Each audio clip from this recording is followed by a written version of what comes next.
الحمد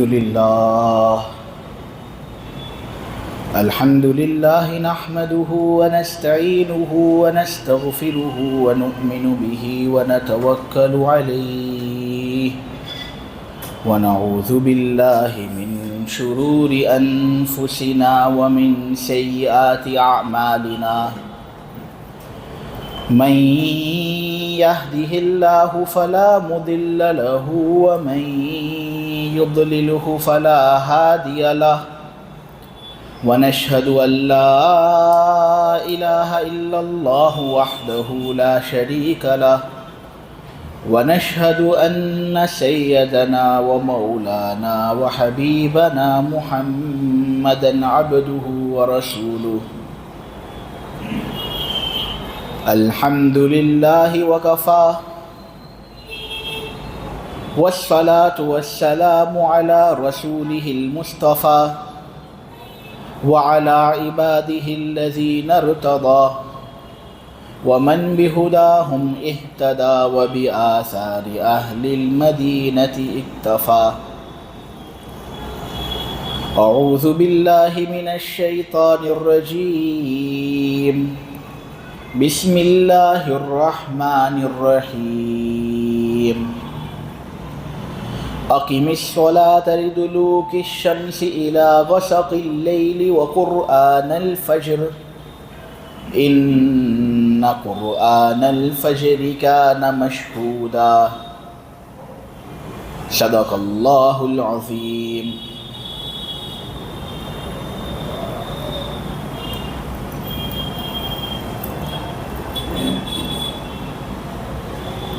میں نے ابھی قرآن کی جس آیت کی تلاوت آپ لوگوں کے سامنے خطبے کے مابین کی، اس کا ترجمہ ہوتا ہے کہ سورج کے ڈھلنے کے وقت سے لے کر رات کے اندھیروں تک اے ایمان والو نماز قائم کرو. ظہر کی نماز آ گئی، اس میں جمعہ کے دن جمعہ کی نماز آ گئی، عصر کی نماز آ گئی، اور رات کے اندھیروں کی جو نماز ہے وہ مغرب اور عشاء ہے.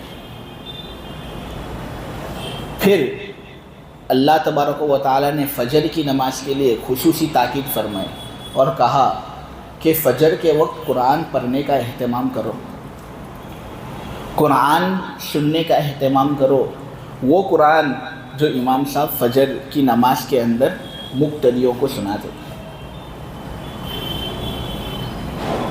خاموشی سے سنو وہ قرات جو صبح کے وقت ہوتی ہے.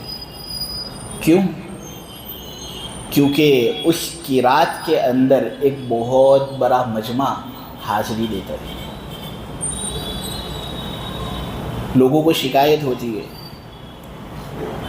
دنیاوی لحاظ سے، دینی لحاظ سے، کہ ہمیں روحانیت نصیب نہیں ہو رہی. بہت سے لوگ جنات وغیرہ کے آفتوں کی وجہ سے پریشانی میں مبتلا ہیں. میں یہی کہتا ہوں کہ آپ فجر کی نماز پابندی سے پڑھیے. یہ ایک ایسا وقت ہے اور اتنی برکت اللہ تبارک و تعالیٰ نے اس گھڑی کے اندر رکھی ہے کہ فرشتوں کا جب اتنا بڑا مجمع حاضر ہوگا تو یہ جو فرشتے کے دشمن ہیں وہ خود بخود ختم ہو جائیں گے، زائل ہو جائیں گے. لیکن افسوس کے ساتھ کہنا پڑ رہا ہے کہ ہم اگر سب سے زیادہ کسی نماز کے اندر کوتاہی کرتے ہیں تو وہ فجر کی نماز ہے. کتنا سہانا وقت ہوتا ہے، پوچھو ان لوگوں سے جو پہلی صف کے اندر فجر کی نماز پڑھتے ہیں. کیا سکون ملتا ہے آدمی کو. اللہ تبارک و تعالیٰ نے اس وقت کے اندر عجیب و غریب برکتیں رکھی ہیں. آدمی غور سے قرآن سنے گا، اللہ کی رحمتیں اس پر نازل ہوں گی. وَإِذَا قُرِئَ الْقُرْآنُ فَاسْتَمِعُوا لَهُ وَأَنصِتُوا لَعَلَّكُمْ تُرْحَمُونَ. اے لوگو، جب تمہارے سامنے قرآن کی تلاوت کی جائے گی تو پہلا کام آپ کا یہ ہے کہ آپ غور سے سنو.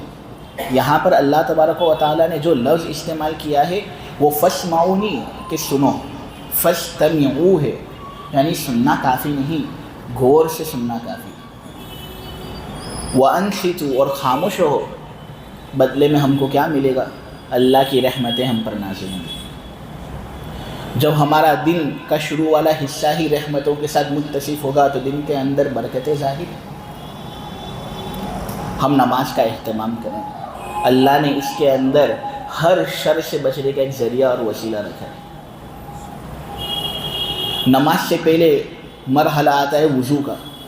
وضو کے بارے میں نبی کریم صلی اللہ علیہ وسلم کا ایک صحیح ارشاد ہے، الطہور شطر الایمان، کہ طہارت ایمان کا نصف حصہ ہے۔ آدمی خوب اچھے طریقے سے وضو کرے، غسل کرے اور نماز کا اہتمام کرے، نماز کا حسن اس سے دو بالا ہو جاتا ہے۔ نماز سے اگر آدمی کو حقیقی لطف حاصل کرنا ہے تو سب سے پہلا طہارت کے اندر کمال درجہ اس کو حاصل کرنا ہے۔ ہر میل کچیل سے آدمی اپنے آپ کو پاک صاف کرے، اور اس میں ظاہری میل کچیل بھی آ گیا اور باطنی میل کچیل بھی آ گیا۔ ہم گناہوں سے توبہ کریں، اگر ہم سے گناہ ہو جائے، زبان سے اگر ہم سے گناہ ہوئے ہیں تو ہم اس سے توبہ کریں۔ ہماری اس زبان سے ہم کتنے سب لوگوں کو تکلیف پہنچاتے ہیں۔ ہاتھ سے جو تکلیف پہنچتی ہے اس میں خود ہاتھ کو بھی تکلیف ہوتی ہے۔ تم اگر کسی کو مار دو، سامنے والے کو تکلیف ہوگی، ہاتھ کو بھی تکلیف ہوگی، لیکن زبان سے تم تکلیف پہنچا دو کسی کو، زبان کو کبھی کوئی تکلیف نہیں ہوتی۔ معلوم ہوا زبان کی تکلیف زیادہ سخت ہے۔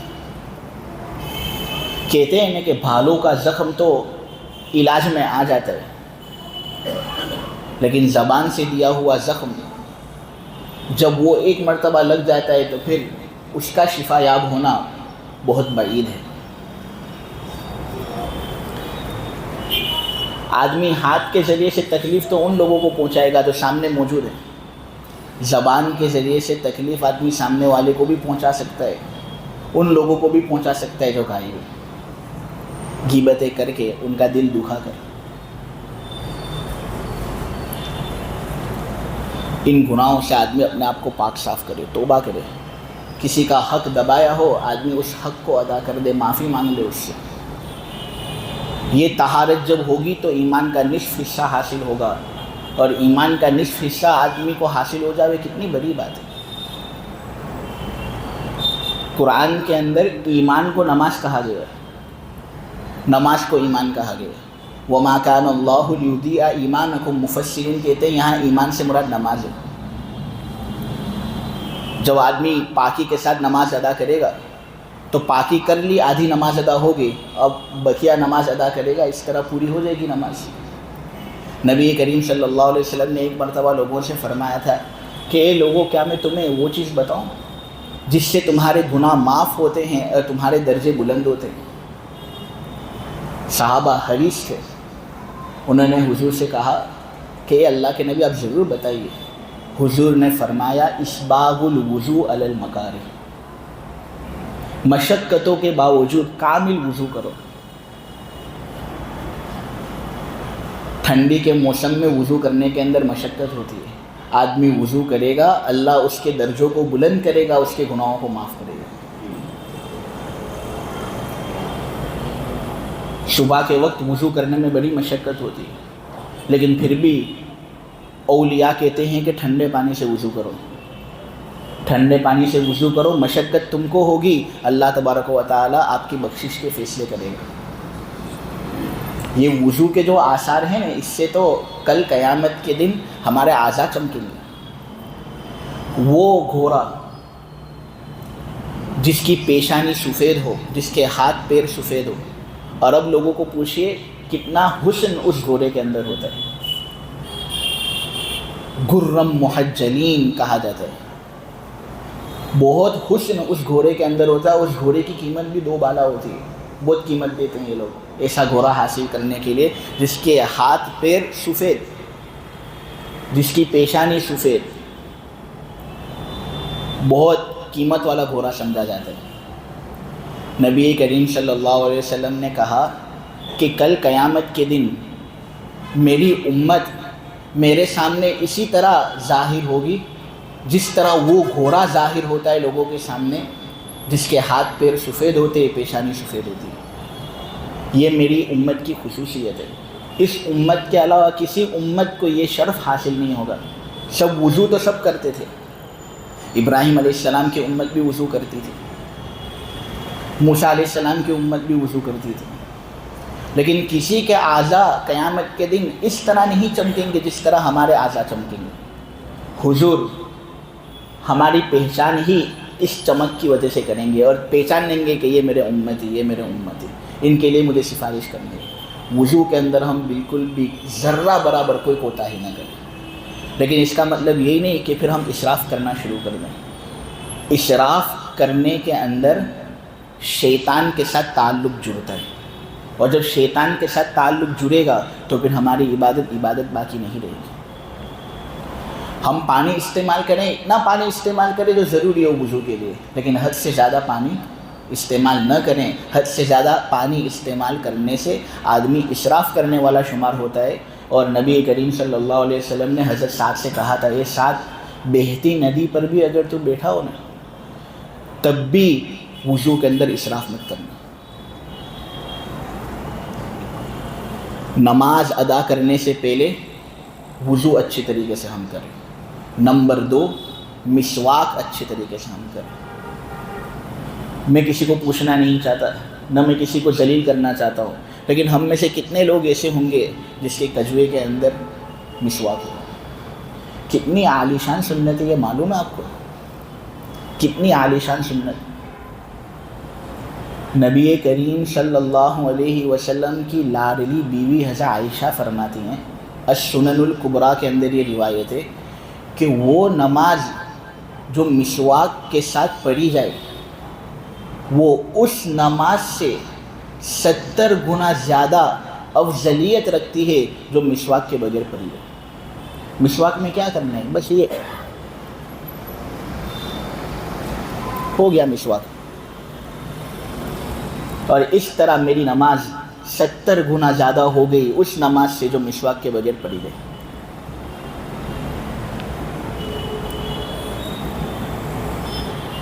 محدثین بیان کرتے ہیں کہ نبی کریم صلی اللہ علیہ وسلم کی تقریباً 40 حدیثیں ایسی ہے جو مسواک کی فضیلت کے بارے میں ہم کو بتاتی ہیں. حضور خود کہتے ہیں کہ لوگوں میں نے مسواک کے بارے میں تم کو اتنا زیادہ بتایا کہ میں یہ سمجھتا ہوں کہ میں نے بس کر دیا. میں نے بقدر کفایت تم کو مسواک کے بارے میں بتایا. منہ کی صفائی اس سے حاصل ہوتی ہے, دانت اس سے چمکتے ہیں, معدہ اس سے صاف ہوتا ہے, بینائی اس سے تیز ہوتی ہے, ذہن اس سے چمکتا ہے, آدمی ذہین ہوتا ہے اور اللہ کی رضامندی بھی حاصل کرتا ہے.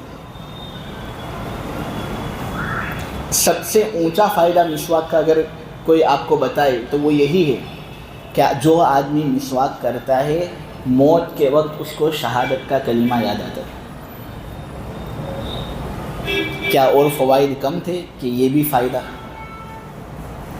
سب سے ادنا فائدہ یہ کہ یہ مسواک جو ہے یہ منہ کی بو کو ختم کرتا ہے, سب سے ادنا فائدہ. اور سب سے اعلیٰ فائدہ یہ کہ موت کے وقت یہ مسواک کلمہ یاد دلواتا ہے.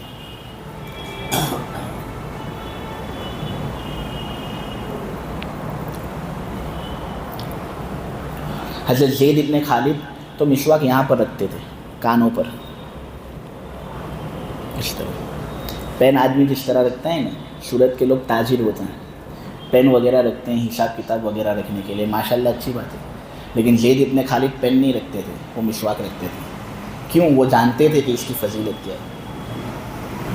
کروے درخت کا مسواک آدمی استعمال کرے, مطلوب ہے یہ. اور اس کروے درخت کے اندر ریئل مسٹرڈ ٹری کا جو مسواک آتا ہے, شجر العراق اس کو کہتے ہیں, شاید اردو کے اندر اس کو پیلو کا مسواک کہتے ہیں. یہ مسواک,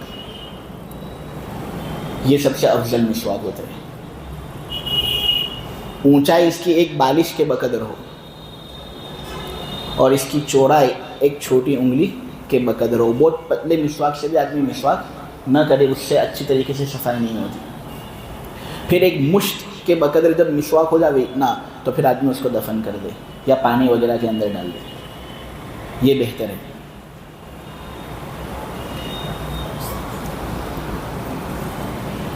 نبی کریم صلی اللہ علیہ وسلم فرماتے کہ اگر میرے بس میں ہوتا نہیں شریعت میرے حوالے ہوتی نا تو میں ہر نماز کے وقت تم پر مسواک فرض کر دیتا کہ مسواک کر کے نماز نہیں پڑھو گے نا تو تمہاری نماز نہیں ہوگی، مسواک کر کے نماز نہیں پڑھو گے نا تو گنہگار ہوگے۔ اگر میرے بس میں ہوتا تو میں یہ کرتا، لیکن یہ شریعت میرے بس میں نہیں ہے، تو اللہ تبارک و تعالیٰ کی طرف سے وہ اس کا انتخاب کرتا ہے۔ میں جو بولتا ہوں رب کی طرف سے بولتا ہوں، تو اس لیے ہر نماز کے وقت مسواک کا حکم واجب تو میں نہیں کر سکتا، لیکن مستحب ضرور کرتا ہوں۔ ارے حضور کی وفات جب ہو رہی تھی نا، تکلیف ہو رہی تھی حضور کو سخت، پھر بھی جب صحابی رسول کو دیکھتے ہیں کہ وہ مسواک لے کر اندر آئے تو حضرت عائشہ کو اشارہ کرتے ہیں کہ ان کا مسواک مجھے دو، مسواک کر کے رب سے ملنا۔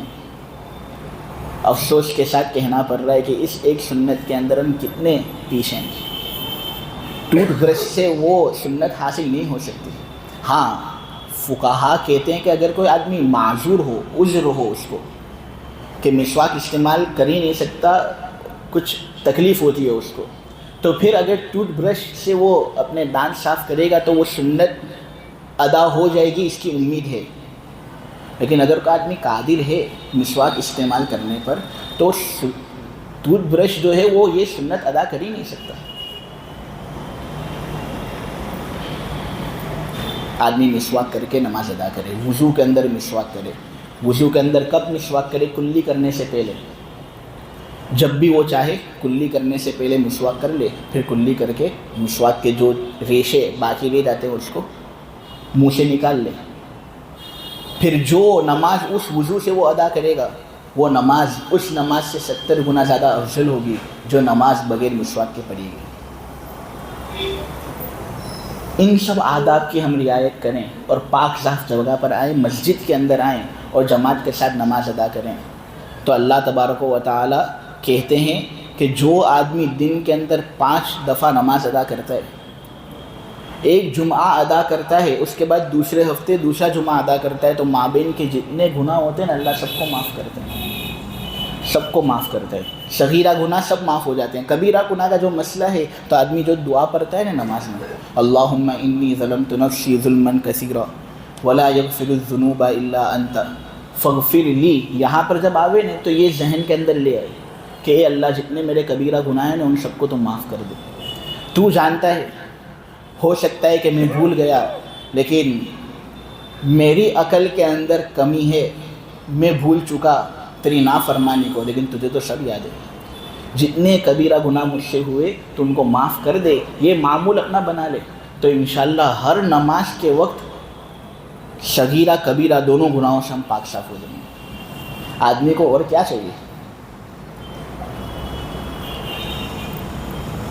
کتنا سب تو اللہ دے رہے ہیں، لیکن اس کے باوجود یاجوج ماجوج کی تعداد کے بقدر لوگ جہنم میں جائیں گے۔ اس کے باوجود بہت سے ایمان والے ایسے ہوں گے جو نبی کے نام لیوا ہوں گے لیکن جہنم میں جائیں گے۔ آپ ذرا سمجھیں کہ ہم کتنے بدبخت ہوں گے، اللہ کی طرف سے یہ سب دین ہمارے لیے، لیکن پھر بھی ہم حاصل نہ کر پائے۔ مسجد کے قریب ایک آدمی آیا تھا حضور کے زمانے میں، محدثین کہتے ہیں اس مسجد کے قریب آنے کی وجہ سے اللہ نے اس کو ہدایت دے دی۔ تو مسجد میں اگر کوئی آ کر نماز ادا کرے وہ آدمی کتنا بلند رتبہ پا سکتا ہے۔ سیرت کی معتبر کتابوں کے اندر عمیر ابن وہب کا واقعہ آپ کو ملے گا۔ بدر کے دن جب کفار کی پٹائی ہوئی اور مسلمانوں نے کفاروں کو شکست دی تو عمیر ابن وہب بہت غم میں تھا، ساتھ ساتھ صفوان ابن امیہ، یہ دونوں بڑے بدماش تھے۔ پہلے آپس میں گفتگو کر رہے تھے کہ بدر کے بعد اب زندگی جینے کے اندر کوئی مزہ نہیں ہے، ان مسلمانوں نے ہم کو شکست دی، اب زندگی جینے کے اندر کوئی مزہ ہی محسوس نہیں ہوتی، جب تک بدلہ نہیں ملتا تب تک مجھے سکون نہیں ملے گا۔ عمیر ابن وہب پھر صفوان کو کہتا ہے اگر مجھ پر قرضہ نہ ہوتا نہیں اور میرے اہل و عیال کا خرچہ مجھ پر نہ ہوتا نہیں تو میں ابھی جاتا مدینے کے اندر اور محمد کا سر نعوذ باللہ کاٹ کر لے آتا۔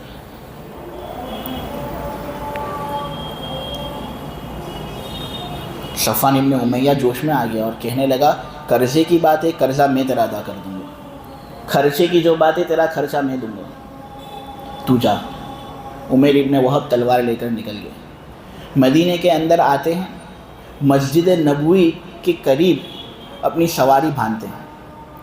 محدثین کہتے ہیں یہی وہ جگہ تھی، اس مسجد کے قریب رہنے کی وجہ سے اور وہاں سے اپنی سواری چونکہ انہوں نے باندھی نے، اللہ نے ان کی تقدیر میں یہ بات لکھ دی کہ یہ ہدایت پائے گی۔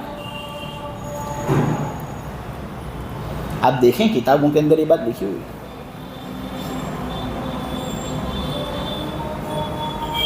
وَمَن يَغْفِرُ الذُّنُوبَ إِلَّا اللَّهُ، اور اللہ کے علاوہ گناہ کون معاف کر سکتا ہے؟ جب یہ آیت نازل ہوئی تو شیطان دھارے مار کر چیخنے چلانے لگا۔ کیوں؟ کیونکہ اس کے اندر یہ عظیم رحمت اللہ کی جانب سے ظاہر ہو رہی ہے۔ اب تو کوئی جہنم میں جا ہی نہیں سکتا، پھر بھی لوگ جائیں گے، اس کے باوجود لوگ جائیں گے۔ حضرت عمر نے جب عمیر ابن وہب کو دیکھا نہیں تو حضرت عمر چونکہ وہ ذہین تھے، کہتے ہیں کہ زمانہ جاہلیت کے اندر بہت سے لوگ ان پڑھ ہوتے تھے، خود حضور بھی امی تھے، حضور کی شان امی ہونا تھا، اللہ کو ان سے کام لینا تھا اس لیے، لیکن اس زمانے میں پڑھے ہوئے جو گنے چنے لوگ تھے نا اس میں حضرت عمر تھے، پڑھے ہوئے تھے یہ، تو فوراً دیکھ کر ہی پہچان گئے کہ یہ آدمی کوئی برائی لے کر آیا ہے، اس کے اندر خیر نہیں ہے، کچھ غلط چاہتا ہے یہ۔ حضور کے پاس فوراً جاتے ہیں اور کہتے ہیں کہ یہ عمیر آیا ہے، مجھے اس کے اندر کوئی بھلائی نہیں لگتی، آپ کو اس سے قریب نہیں ہونا چاہیے۔ حضور نے کہا قریب لے آؤ، یہ میرا کچھ بگاڑ نہیں سکتا۔ قریب آیا تو پھر حضور پاک صلی اللہ علیہ وسلم نے اس سے چند سوال کیے اور کہا اے عمیر یہ تلوار کیوں تو نے تیرے پاس رکھی ہے؟ تو پھر وہ کہنے لگا ارے یہ تلوار تو بس ایسے ہی رکھی ہے میں نے، اپنا اصل مقصد ظاہر تو کرے گا نہیں، وہ بس ایسے ہی رکھی ہے میں نے، عادت ہے اس لیے۔ پھر حضور نے کہا اے عمیر اگر ایسی ہی بات ہے تو پھر صفوان کے ساتھ تیری جو گفتگو مکہ کے اندر ہوئی اس کا کیا نتیجہ نکلا؟ لا الہ الا اللہ محمد الرسول اللہ، فوراً کلمہ پڑھ لیا، فوراً کہ یہ جو گفتگو میری اور صفوان کی ہوئی، اے محمد اس پر کوئی تیسرا آدمی تھا ہی نہیں۔ حضور نے کہا تیسرا تھا، وہ تیسرا اللہ تھا، اس ذات نے مجھے خبردار کر دیا اور اس نے وہ باتیں مجھے بتا دی جس سے تو بھی واقف نہیں ہوگا۔ فوراً کلمہ پڑھ لیا اور اس نے کہا اللہ کی قسم جن جن جگہوں پر میں نے کفر پھیلایا ہے وہاں ان جگہوں پر میں اسلام پھیلاؤں گا۔ اسلام کے بڑے مبلغ ہوئے، بڑے داعی ہوئے۔ میرے عزیزو بس یہ کہنا چاہتا ہوں میں کہ مسجد سے قریب انہوں نے اپنی سواری باندھی تھی، اس کی وجہ سے اللہ نے ان کی پوری تقدیر ہی بدل دی۔ آئے تھے حضور کو قتل کرنے کے لیے، حضور کے غلام بن کر نکل رہے ہیں۔ ہم مسجد سے جڑیں گے، نماز ادا کریں گے، اس طریقے سے نماز ادا کریں گے جس طرح نماز ادا کرنے کا حق ہے، تو اللہ کی کتنی رحمتیں ہم پر آئیں گی۔ ہم سوچے تو صحیح، ایمان اسی کو تو کہتے ہیں۔ اگر سب چیزیں ہمارے سامنے بالکل کھل جاتی تو پھر ایمان کا کیا مطلب، بیلیف کا کیا مطلب؟ ہم ان پوشیدہ چیزوں پر ایمان رکھیں، اسی کے اندر لذت ہے، اسی کے اندر مٹھاس ہے۔ ہم نماز ادا کریں اس طرح جس طرح نماز ادا کرنے کا حق ہے۔ حضور نے ذرا ایک سخت جملہ فرمایا، میں حضور کی بات نقل کرتا ہوں کہ ہم گدھوں کی طرح اپنا سر رکوع میں نہ جھکائیں۔ گدھوں کی سر جھکانے کا مطلب یہ ہے کہ آدمی رکوع کے اندر اپنا سر پورا نیچے لے لے۔ حضور نے کہا یہ گدھا ہے، اس طرح ہم حرکت نہ کریں، ہم پیٹھ کے لیول پر اپنا سر رکھیں۔ حضور نے کہا رکوع سجدے برابر کرو، یہ نماز کی جان ہے۔ نماز میں ہمارا قیام عالی شان ہو، ہمارا سجدہ عالی شان ہو۔ ہم لومڑی کی طرح نماز کے اندر نہ جھانکیں۔ لومڑی کی طرح جھانکنا یہ حضور کی تعبیر ہے، میں حضور کے الفاظ نقل کر رہا ہوں، کسی کو برا نہ لگ جائے۔ حضور نے اسی طرح سمجھایا، اور میں وجہ بھی بتاتا ہوں کیوں حضور نے اس طرح سمجھایا۔ حضور نے جانوروں کے ساتھ مشابہت اس لیے دی تاکہ لوگوں کو نفرت آوے ان سب چیزوں کو کرنے سے، کہ آدمی اگر نماز کے اندر اس طرح جھانکے گا، اس طرح یہاں وہاں دیکھے گا تو سوچے گا کہ حضور نے پھر ایسے شخص کو لومڑی کہا ہے، میں تو لومڑی نہیں ہوں، میں تو انسان ہوں، میں کیوں ایسی حرکت کروں؟ تو ہم لومڑی کی طرح نماز میں نہ جھانکیں، ہم نماز میں کتوں کی طرح نہ بیٹھیں. کتوں کی طرح بیٹھنا یہ کہ ہم اپنی ایڑی پر بیٹھیں. عذر ہو بیٹھیں کوئی حرج نہیں, عذر والا معاف ہے, لیکن عذر بغیر ہم اتاول کے اندر ہی اس طرح ایڑیوں پر بیٹھیں, اس کی اجازت نہیں. ہم کوے اور مرغی کی طرح نماز میں ٹھونگے نہ ماریں, یہ سب حضور کے الفاظ ہیں. جلدی جلدی نماز ادا کرنا, جس طرح تم کسی کوے کے سامنے کسی مرغی کے سامنے دانے رکھ دو تو کس طرح وہ ٹھونگے مارتا ہے, فٹافٹ دانہ لے لیتا ہے, اس طرح ہم نماز نہ پڑھیں, اس سے اللہ کی لعنتیں اترتی ہیں. اللہ تبارک و تعالی مجھے بھی عمل کی توفیق دے, آپ لوگوں کو بھی عمل کی توفیق دے. وصلی اللہ تعالی علی خیر خلقہ محمد وعلی آلہ وصحبہ اجمعین برحمتک یا ارحم الراحمین.